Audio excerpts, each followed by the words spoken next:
mamas, I'm Anna. If you are watching this video, I assume that you either got diagnosed with diastasis recti, abdominal separation, or maybe you are worried that you might have this condition and you are thinking what to do about it. So same boat here. And as part of my little lockdown project with my YouTube channel, I thought I will share my journey with DR or diastasis recti, in hope that maybe it will help someone to understand their own condition as well and maybe get results quicker. If you're not sure what this recti is, this means that your abdominal muscles are separated and they're not coming back together as they should after pregnancy. So what is happening is that we all have our like six-pack muscles, even though we not all have a six-pack, but they're all somewhere down there underneath the belly fat, and they are actually in two parts, so closed like that at the start, and then as we fall pregnant and our belly starts to grow, they stretch out and away from each other, which is normal. It happens in any pregnancy. It doesn't matter if you have a big baby, small baby, how many babies you had. So your muscles will stretch out and apart, and you might, when you're pregnant, be able to see this kind of gap in between your muscles that looks sort of kind of weird shape of the belly. It might be coning sometimes when you are trying to exercise. This is all still within normal. It just showed that the muscles are working to separate. And then within like 6 weeks postpartum, technically your muscles should come back together or close together enough to have a functional core. So normal functional core should be like about maximum 2 fingers separation, so 2 fingers width in between those muscles. What happened with diastasis recti is that after those 6 weeks or 8 weeks or 3 months or something like that, this gap is not closing, so basically your muscles stay separated. And that means that your body is out of tone, so it might affect your digestive system. You might end up developing a hernia. Women complain on back problems, on sexual function problems, bloating, etc. So all this kind of stuff that we don't want to have. And yeah, one of the most annoying parts is that it doesn't look good. So that's when we have this kind of apron, mummy tummy, and when you still look pregnant, even though it's been months since you've given birth. So that kind of sucks. So it happened to me after my first baby. So I did have an emergency Caesar, so I did expect my belly maybe to take longer to recover. You know, nobody in my family really had C-sections, so I thought, you know, okay, I'm okay with not bouncing back like this like everybody else, but you know, after like about 2 months I still looked like 8 months pregnant. That's not normal. So at that stage I went and got diagnosed by my GP and by a physiotherapist. So you have to go to a physiotherapist.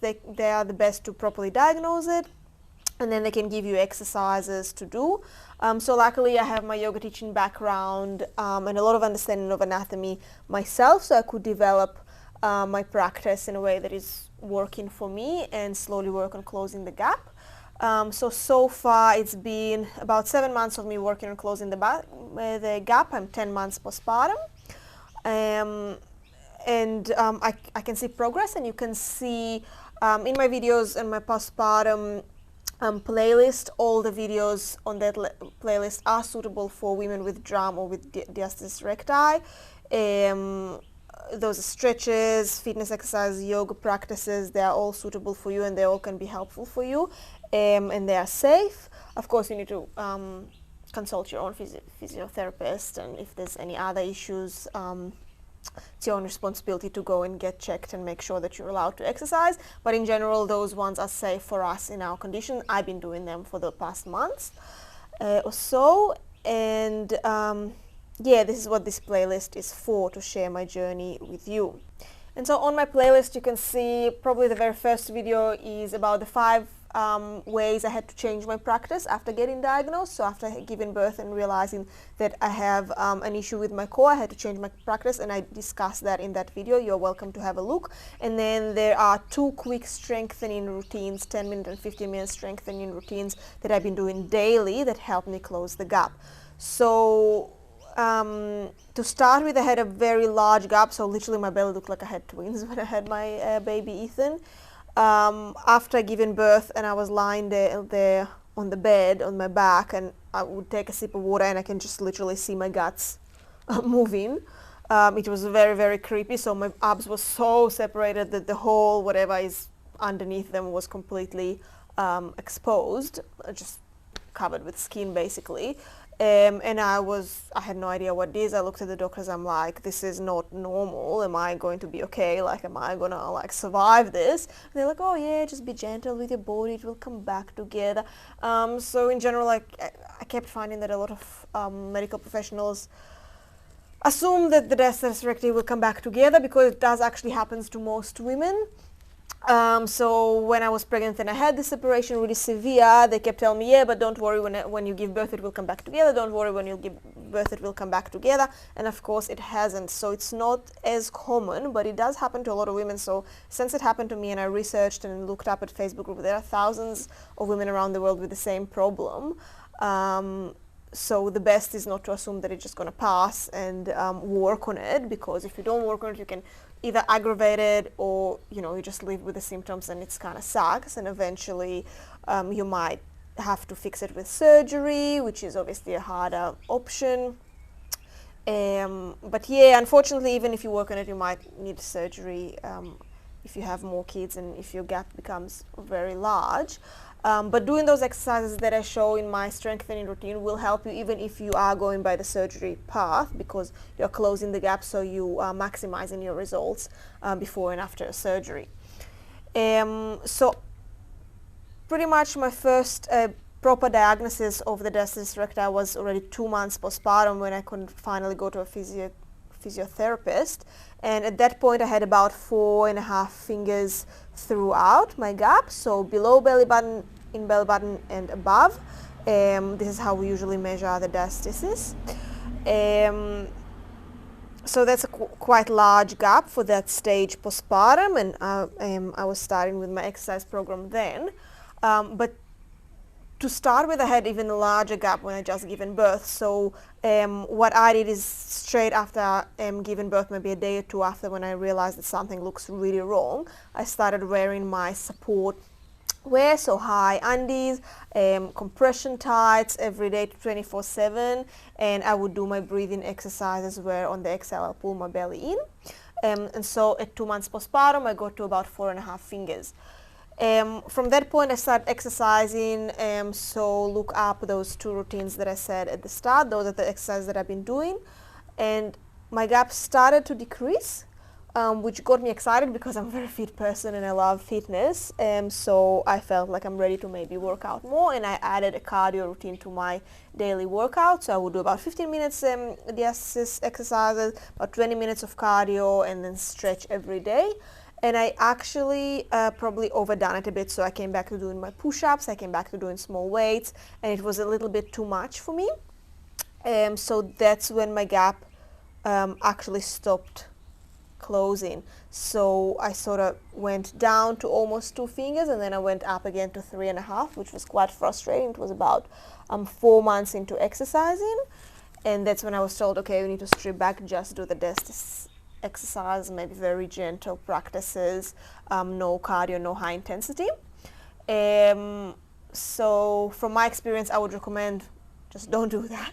Just only do the diastasis exercise, maybe something very gentle like walking, not high intensity, low impact exercise, for maybe 4 or 5 months, until you really see that your gap is close to like 2 fingers, and then it's more functional, and maybe you can add on more fitness activity. But yeah, once I saw that I had this regression in my progress, I stripped back my practice and I came back to do the diastasis routine. So I've been doing it every day, so now it's already like 7 months of me doing this every day.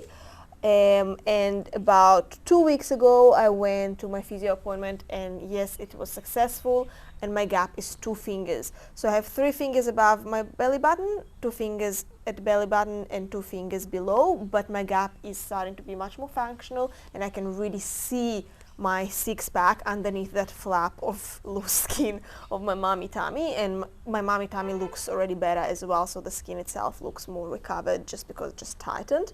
I have been told that I don't expect it to come back to be completely normal, but it is much more functional, looks much more better, and is more comfortable for me. So those exercises definitely work. And since I got this last check, I was allowed to return to do high intensity cardio exercise for 20 minutes a day, 3 times a week. So I'm back to that, and I have a bit more of an advanced program that I do now that my gap is more functional, that I have a video on that as well to share with you. If you are at that stage and you want to keep working on your diastasis, maybe that would be a better one for you. If you're not sure how wide your gap is, you can check it on your own by lying on the back, lifting the head and pressing the fingers in. There's a lot of videos on that. I won't show it too much.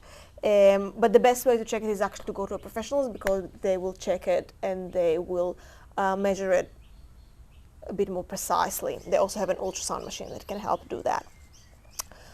Yeah, so that's my story. So I am progressing, and I will update further as we move along. Please enjoy my videos, and let me know how you feel and if it helps you to close your gap. And if there's anything else I can maybe show and tell about my journey that will be helpful for you in your recovery too. The other point I really want to stress is that my postpartum workouts are good for you even if you don't have DR, and if you're not sure if you have DR. They are good for everybody postpartum, and essentially everyone who wants to strengthen their core. They are also safe for diastasis recti women. And the other thing that you can do is do them, and on top of that do your other workout or whatever you do to strengthen your other muscles, stretch or cardio or all that. For my recovery, I also changed my diet a lot, and I will hopefully put some videos about that as well as I progress with this change of lifestyle that I've been working on, and when I have a bit more results and a bit more kind of thoughts to share about that. So it's not only the exercise, it's also the diet that helps me make the progress, but the exercise is a very big part of it. Another question that I kept asking myself, and I assume that you are also asking yourself if you're in the same situation, is why we got DR.